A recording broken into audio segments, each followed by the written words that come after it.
அஸ்ஸலாமுஅலைக்கும் வரஹ்மத்துல்லாஹி வபரகாத்துஹு. Hi to everyone. சகோதரிகள் எல்லாருக்கும் வணக்கம். எல்லாரும் எப்படி இருக்கீங்க? நீங்கள் எல்லோரும் சாப்பிட்டாச்சா? இன்றைக்கி நம்ம வீட்டில் காலை சாப்பாட்டுக்கு எனக்கும் பேபிக்கும் ரவை கஞ்சி, ஹஸ்பண்ட்க்கு வந்து ஸ்கூலுக்கு லஞ்ச் எல்லாம் கொடுத்து விட்டாச்சு. அவங்க வந்து ஸ்கூலுக்கு போயிட்டாங்க. நீங்கள் எல்லாருமே கேட்டுட்டு இருந்தீங்க காஷ்மீரில் ஸ்னோ வந்து ஸ்டார்ட் ஆயிடுச்சா அப்படின்னு. ஸ்னோ வந்து ஸ்டார்ட் ஆகிறதுக்கு முன்னாடி மழை தாங்க வரும். மழை வந்து அதுக்கப்புறமா தான் ஸ்னோ வந்து ஸ்டார்ட் ஆகும். இன்றைக்கி தாங்க ஃபஸ்ட்டு மழை வந்து ஸ்டார்ட் ஆகுதுங்க காஷ்மீரில். நான் அதே உங்களுக்கு காட்டுறேன் பாருங்களேன். நீங்கள் எல்லாருமே சொல்லியிருந்தீங்க மைதா தோசை வந்து சேர்த்துக்க வேணாம் அப்படின்னு. நானுமே மைதா தோசை அவ்வளோக்கா சேர்த்துக்க மாட்டேன். எப்போவாச்சும் ஆசையாக இருந்துச்சுன்னா மைதா தோசை, அப்படி இல்லைன்னா கோதுமை தோசை வந்து சுட்டுறது நம்ம வீட்டில்.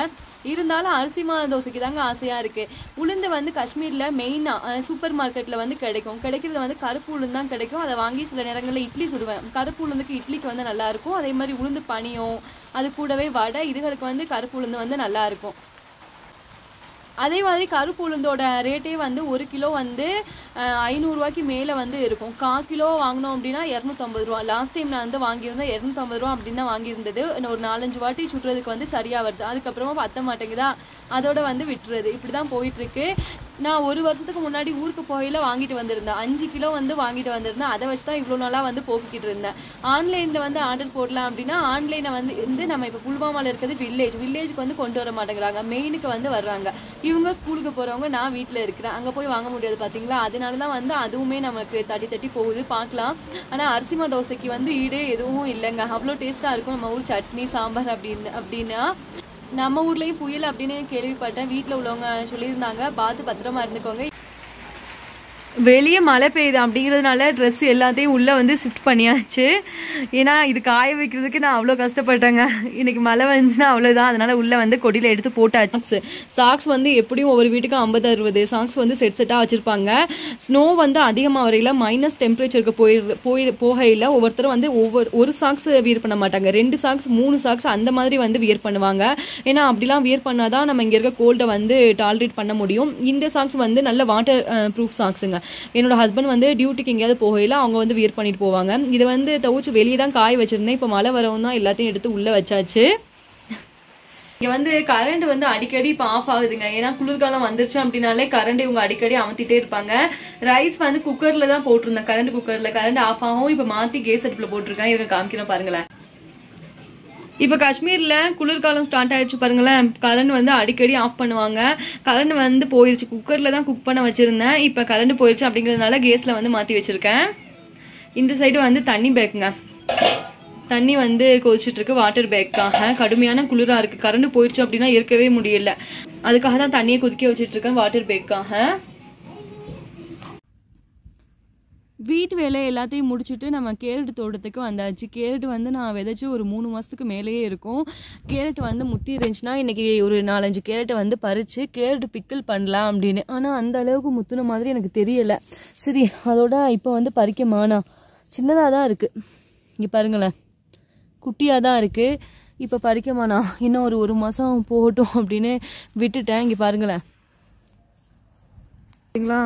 இவங்க 3 பேரை இவங்களுக்கு வந்து நான் சாப்பாடு வந்து கொடுக்கறதுனால டெய்லி என்னை பாதுகாக்கிறதுக்காக இங்கே வந்துடுறாங்க. இது என்ன செய்வாங்க அப்படின்னா, அந்த தெரியுது பாருங்களேன், லாஸ்ட்டாக எங்கள் வீட்டோட அந்த காம்பவுண்டு செவரு, அந்த செவத்தில் போய் நின்றுக்கிறது. யாராவது வந்தாங்க அப்படின்னா பார்த்து குலைக்கிறது. பாவம், இவங்களுக்குலாம் வந்து இப்போ வின்டர் வந்துருச்சு அப்படின்னா சாப்பாடு கிடைக்கிறது ரொம்பவே கஷ்டங்க. அதனால் நம்ம வீட்டில் உள்ள சோறு எல்லாத்தையும் நான் இன்னைக்குள்ள வந்து போடுறது. அதோடு சாப்பிட்டதுக்காக எனக்கு கொஞ்சம் வேலையும் பார்த்துட்டு அதோடு போயாச்சு. மழைனா யாருக்கு தாங்க பிடிக்காது? மழைக்காக தான் நானும் இங்கே நின்றுட்டுருக்கேன், மழையை பார்க்கலாம் அப்படின்னு. நீங்கள் எல்லாருமே மெசேஜ் பண்ணியிருந்தீங்க. உங்கள் எல்லாருடைய கமெண்ட்ஸையும் பார்த்தேன். அக்கா நீங்களும் வந்து ட்ரையர் வாங்குங்க, அப்போ தான் வின்டர் காலத்தில், அதாவது குளிர்காலத்தில் துணி வந்து காய வைக்க ஈஸியாக இருக்கும் அப்படின்னு மெசேஜ் பண்ணியிருந்தீங்க. ரொம்பவே சப்போர்ட்டிவாக இருந்துச்சு. நமக்காக வந்து இத்தனை பேர் இருக்காங்க அப்படின்னு நினைக்கையில. அதே மாதிரிங்க நம்ம சேனல் தமிழ்கள் மேரிட் இன் காஷ்மீர் 30,000+ சப்ஸ்கிரைபர்ஸை கடந்து போயிட்டுருக்கு. எல்லாருக்கும் மிகப்பெரிய நன்றி. இது எல்லாத்துக்குமே காரணம் நீங்கள் மட்டும்தான். உங்களோட லவ் அண்ட் சப்போர்ட் மட்டும்தான் இந்த அளவுக்கு கொண்டு வந்திருக்கு. எல்லாருக்கும் இன்னொரு வாட்டியும் சொல்றேன், மிகப்பெரிய நன்றி. நானும் என்னோட சார்பில் இருந்து நல்ல கண்டென்ட் காஷ்மீரை பார்த்தினா உங்களுக்கு பிடிச்ச மாதிரி நாட்கள்லையும் பதிவிட முயற்சி பண்றேன். அழகா இருக்குங்க, எனக்கு கிளைமேட் சூப்பரா இருக்கு. அதே மாதிரி நிறைய கமெண்ட்ஸ் வந்து வர்றது என்னன்னா, ட்ரை ஃப்ரூட்ஸ் வந்து வேணும், சாஃப்ரான் வேணும் அப்படின்னு தான். நெக்ஸ்ட் இயர் வந்து நம்ம சேனல்ல கொரியர் சர்வீஸும் ஸ்டார்ட் பண்ணிடுவோம். அதுக்கப்புறமா உங்க எல்லாத்துக்குமே நான் அனுப்பி விடுறேன்.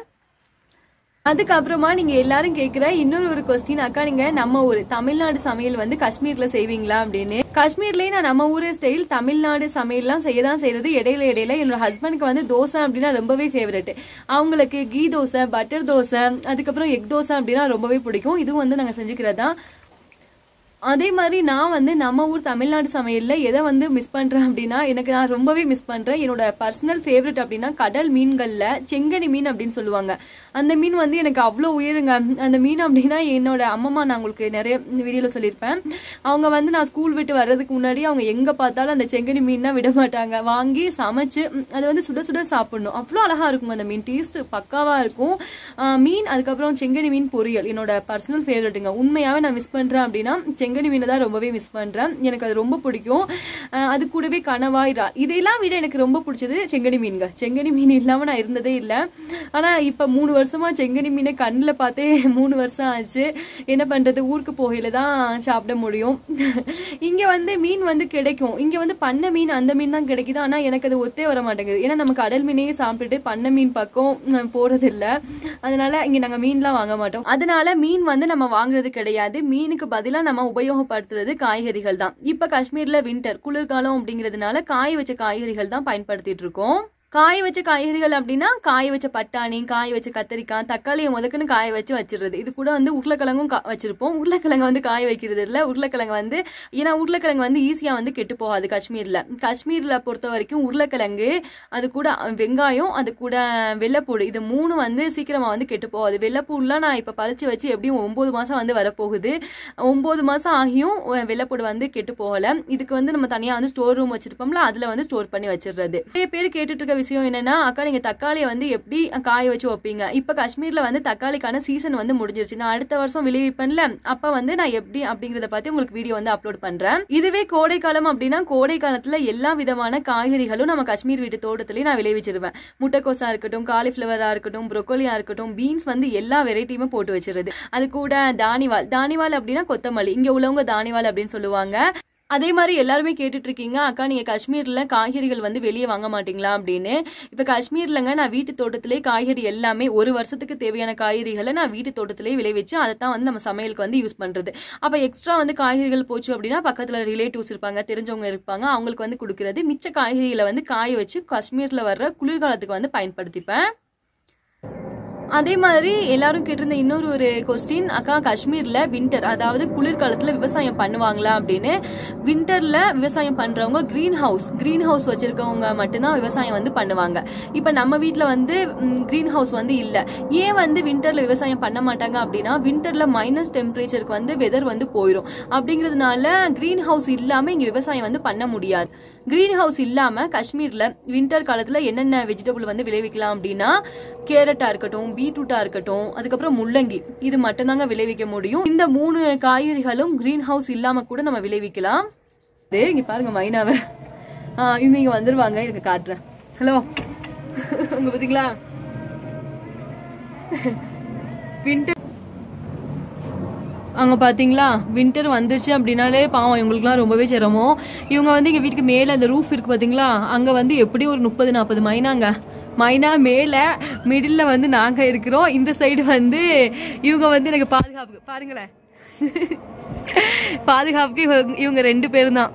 என் ஹஸ்பண்ட் ஸ்கூலுக்கு போனதுக்கு அப்புறம் இந்த சைடு யாரு போனாலுங்க குலைச்சிடுறது. அதே வந்து மைனாக்கு இவங்களுக்கும் பெரிய காம்படிஷன். இப்படிதான் போயிட்டு இருக்கு. ஓகேங்க, நீங்க எல்லாரும் சாப்பிட்டாச்சா? உங்க வீட்டுல என்ன சாப்பாடு அப்படிங்கறது கமெண்ட்ல வந்து சொல்லுங்க. இந்த வீடியோ பிடிச்சிருந்துச்சு அப்படின்னா லைக் பண்ணுங்க. தேங்க்ஸ் ஃபார் வாட்சிங். Thank you so much and take care.